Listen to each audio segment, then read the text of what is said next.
The CIA, they've just released a new ad, a new marketing video, a new promotional video. I'm going to play it to you and then we'll discuss. Take a look.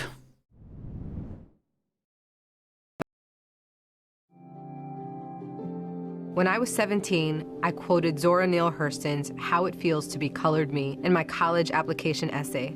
The line that spoke to me stated simply, I am not tragically colored. There is no sorrow dammed up in my soul nor lurking behind my eyes. I do not mind at all. At 17, I had no idea what life would bring, but Zora's sentiment articulated so beautifully how I felt as a daughter of immigrants then and now. Nothing about me was or is tragic. I am perfectly made.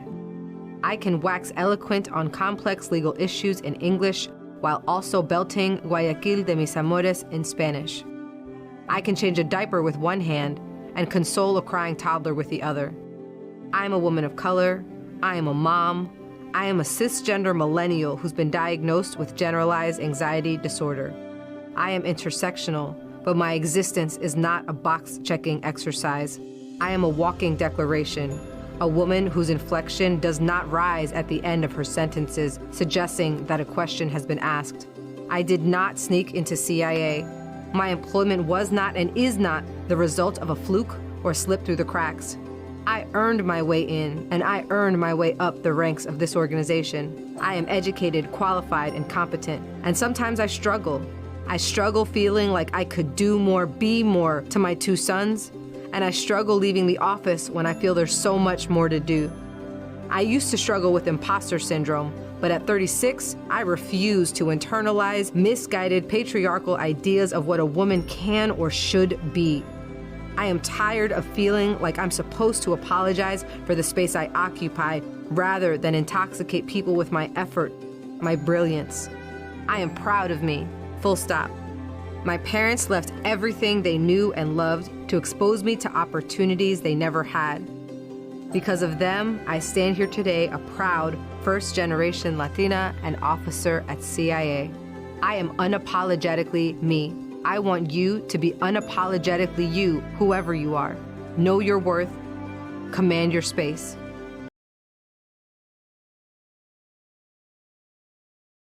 Wow, the bullshit goes deep. That's incredible. Really, how invigorating.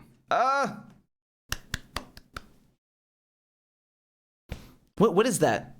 By the way, do you notice like how she's saying that she's struggling as a mom to raise two sons, right? And hold on a second. You know how they're basically saying that you can have a great career. What about maternal leave? No. What about universal pre-K? No. Go and struggle raising your kids. And she says also that she's been diagnosed with generalized anxiety disorder. No Medicare for all. No Medicare for all. No universal health care. But we wish you good luck.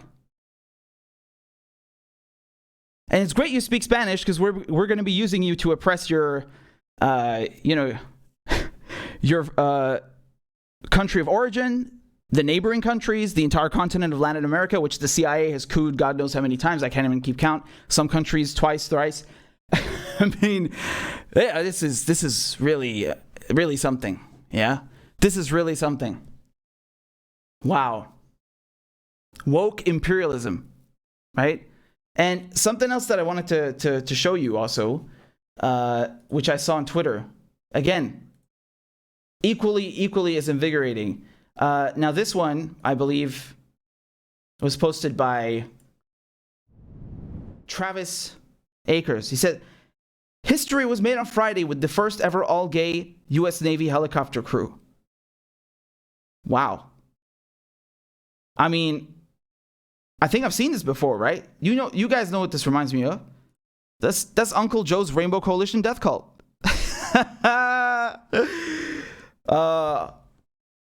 Life really imitates art, doesn't it? I told you, man. I told you they would come with this.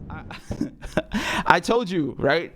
Oh, look, we have the first black man leading the Pentagon, Lloyd Austin. Yeah, he used to work for Raytheon, which is a weapons manufacturer, and he has stocks in a company that murders people, and it's a conflict of interest. But hey, he's the first black man to lead the Pentagon.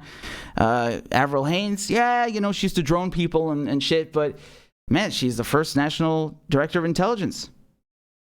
All right? Or Janet Yellen. So, yeah, we're sanctioning people and killing millions and displacing them and making them suffer and cutting off their, access to basic goods. There's no food coming in. They can't use foreign currency. The banks, the oil sector, it's all cut off. But a woman is doing it. A woman is applying the sanctions. What are you, a misogynist? This is really, I don't know whether to laugh or cry, because it's not satire anymore. This is the reality.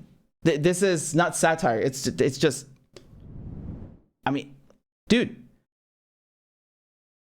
it's the Rainbow Coalition death cult that I was telling you about, right?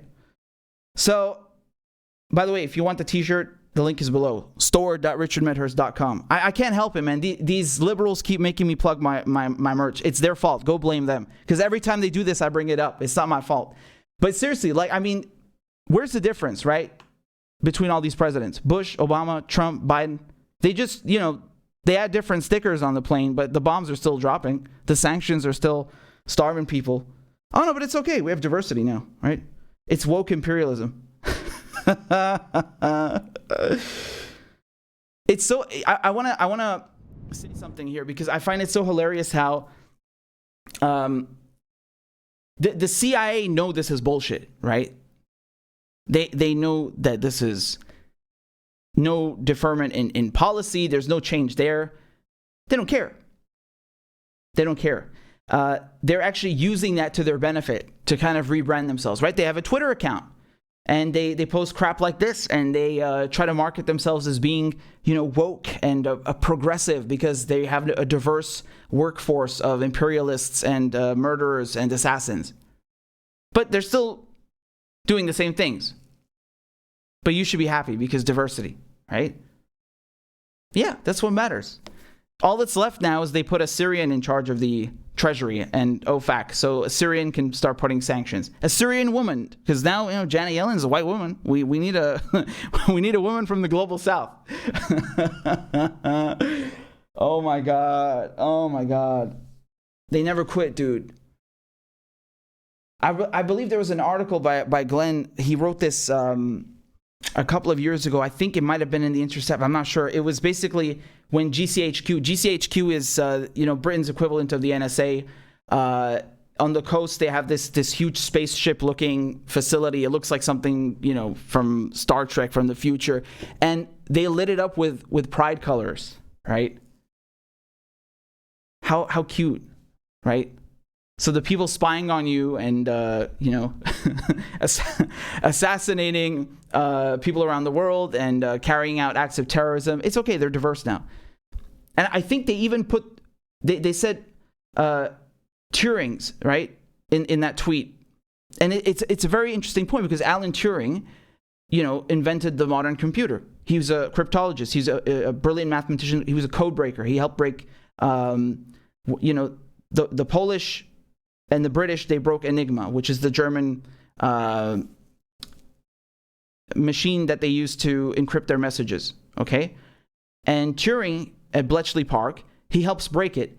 But because he's gay, you know what the British government did to him after the war? They chemically castrated him for the crime of being gay. Like, this guy helped win the war, almost single-handedly, you could say, right? If you're going to use that phrase.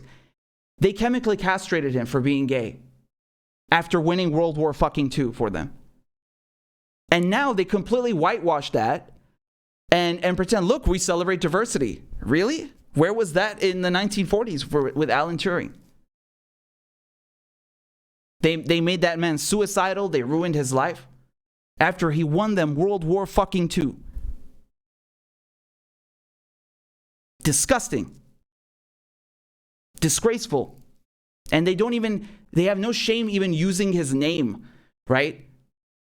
And on top of it, of course, pretending diversity. It's not diversity, man. The most heinous part about all of this is that they're actually using these people from whichever minority they pick. Whether it's Hispanics, Arabs, Africans. It doesn't matter. Or LGBT. They actually use them to go and oppress the same demographics abroad. Like, yeah, you speak Spanish. That the CIA love you because they're gonna be using you to carry out foreign policy that actually hurts Latin American countries, Central American countries. So you're not celebrating diversity. You're actually just being used as a token, number one, and also to legitimately hurt people of that demographic. That's what it's about. Like, if you told me, okay, the Pentagon has the first black man leading it now, and that this meant, oh great, this guy is not going to be bombing Africa, I would be the first to say hooray. But the problem is they don't mean it like that. What they mean is like, look, here's a mask, here's some decorum, here's a little decoration, and some quote unquote diversity, but the policy is not diverse. It's the same thing, right? They're going to actually keep on hurting other blacks, other Africans. They have the biggest drone base in Niger, the Americans. They have bases in 50 countries, right? So, I mean, perhaps the right way to phrase it is they're military involved. They're involved militarily in 50 African countries, right? They got occupation in Djibouti, Somalia, all over the place, right? They're running covert ops. Does that change anything? We were talking about the DHS earlier. Alejandro Mayorkas. This guy's the first, Latin man to lead the DHS. Yeah, but look at what they're doing to other, Latinos and Hispanics at the border. Look at how they're treating them. What's the point if the policy is the same? They love this. The CIA, they love this. GCHQ, they love this. These intelligence agencies, the government, they love this. They love weaponizing quote unquote diversity because it's a way to shut you up from criticizing policy, because then they can say, oh, why are you criticizing Hillary Clinton? You hate women? Why are you saying that about Lloyd Austin? You hate African Americans? Yeah, that's their first line of defense. It's the same thing with the Squad, right? Why are you criticizing them? Huh? They make it about their identity and not the policy, right? It's shift the focus away from the policy. Don't talk about the policy. Just decorum. No difference from Republicans. It's just decorum. I mean, this is... The fact they're using this now in ad campaigns is hilarious. And it's not the first time, right? So if you go and follow the CIA on Twitter, man, they're posting pictures of minorities, people of color, and just telling you like, yeah, come join us. You have a bright future killing other people of color and spying on them and destroying their countries. Well done. It's a snake eating itself, man. I swear to God, this entire empire, it's a snake eating itself.